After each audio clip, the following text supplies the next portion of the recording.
Great to have you watching CNN Student News on this Thursday, December 8th. From the CNN Center in Atlanta, Georgia, I'm Carl Azus.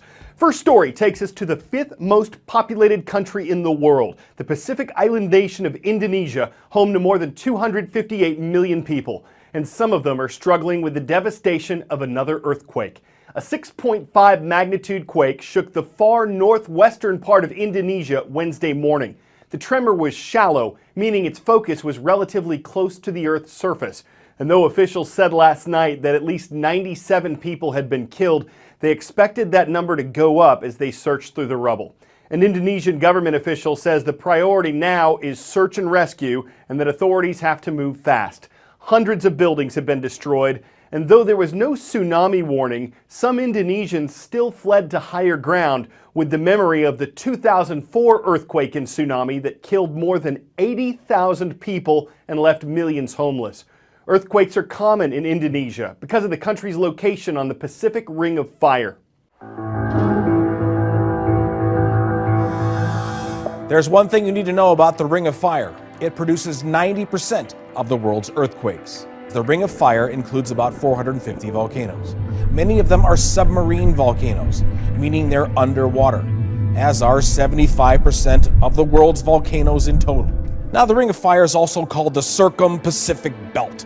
It's a result of plate tectonics. The movement of the plates has created a nearly continuous series of oceanic trenches and chains of volcanoes stretching for 25,000 miles in a horseshoe-shaped pattern from New Zealand past Japan, across the Bering Strait, and down toward the tip of South America. The plate movement also causes earthquakes. Because many of these earthquakes occur in the ocean, the Ring of Fire is also known for tsunamis, produced when the ocean floor is either forced to rise or fall. When a megathrust event happens in this region, the water is displaced and the water pushes ashore. Most tsunamis are only a few inches high, but there are times that that wave and that swell can be as tall as buildings.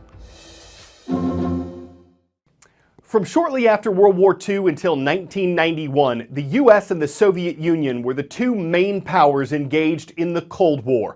Now, a lot of experts and analysts have talked about the current tensions between the U.S. and Russia, which was the largest part of the Soviet Union. And these observers have used the term New Cold War to describe what could happen again. But with such dramatic changes in technology between 1991 and now, a modern-day Cold War could look vastly different from the one in your history books. For one thing, not all of the weapons that the nations have today are even visible. The Cold War was a conflict between two nuclear superpowers, West versus East, capitalism versus communism, a high-stakes chess match. The first question is, what's temperature have to do with war? Well, hot wars involve battles, and all peace talks have stalled. Warm wars have negotiations. Armies are mobilized, though there's still a chance for peace. But with the Cold War, neither side was in direct conflict. Nuclear weapons made both countries reluctant to fight. Instead, they fought through proxy wars and espionage, and for 45 years, the threat of nuclear war loomed over the world. The conflict ended with the collapse of the Soviet Union in 1991. The question is, are we on the verge of a second Cold War? Today, tensions between the US and Russia have been reignited.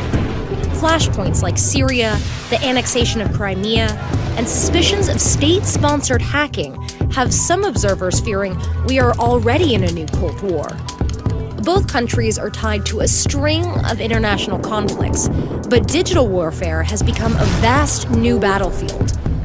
Cyber espionage is cheap, hard to trace, and presents real economic and security fears.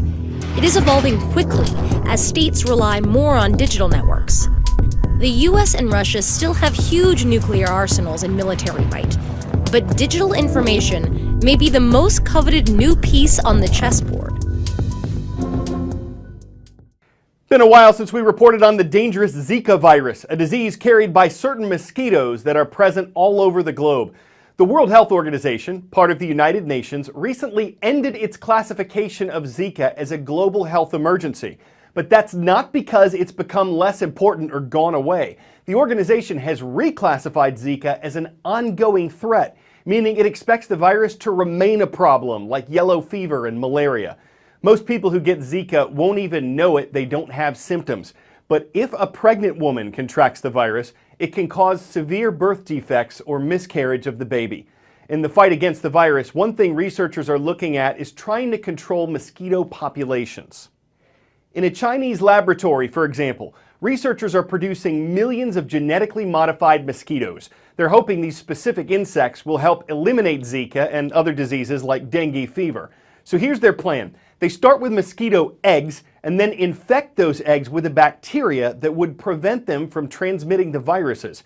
Their modifications also include sterilizing male mosquitoes so that if they mate with females in the wild, the eggs won't hatch. So how do they separate the male mosquitoes from the females? Well, the females are larger, so they get trapped in this liquid while the males wash off. Then the males are released into the wild, 2 million a week on this Chinese island. Male mosquitoes don't bite, so researchers don't have to worry about that.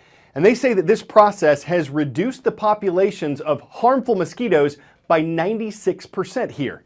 Critics question whether this will actually eliminate mosquitoes from the area. And there are concerns about what would happen if a female mosquito somehow became genetically modified and then bit someone.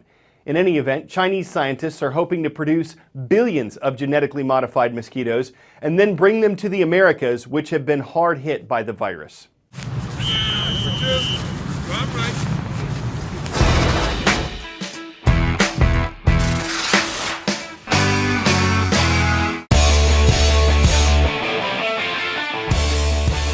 Okay, there's a cutting edge and huge training device out there that a couple of global soccer teams are using to get an edge. It shoots out a ball like a batting cage, and the player in the middle of the room has to field it and then pass it back into one of dozens of grids surrounding him or her. The downside, most soccer players may never set foot inside one of these. The starting price is $2.4 million. They can go up to $3.5 million. But for those people who do train here, it can be a step toward rehabilitation, better ball control, or even victory. So the function from the footbath is to make training for your first and second contact. So to make training for your pass and stop the ball. So like here, the ball comes to you, you stop the ball and pass it in the field.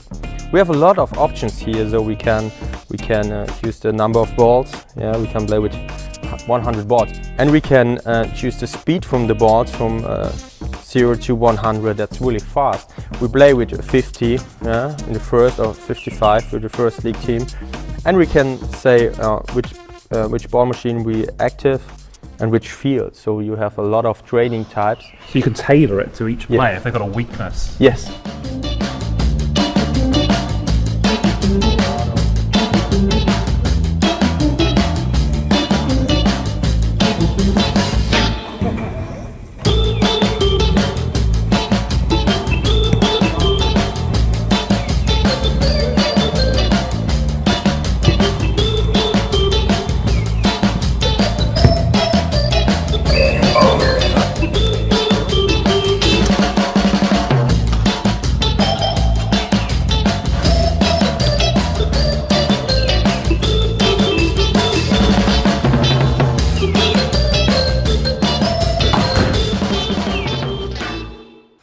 So at its price, it may be foot but not for everyone. But if the weather outside is frightful, or if the field nearby isn't lightful, or if the rest of the team just has something else afoot, this can help solo players get off on the right foot if they shoot over to the foot but not. It'll keep them in touch with agility, and they are sure to get a kick out of it. Oh, come on. I'm Carl Azus for CNN Student News.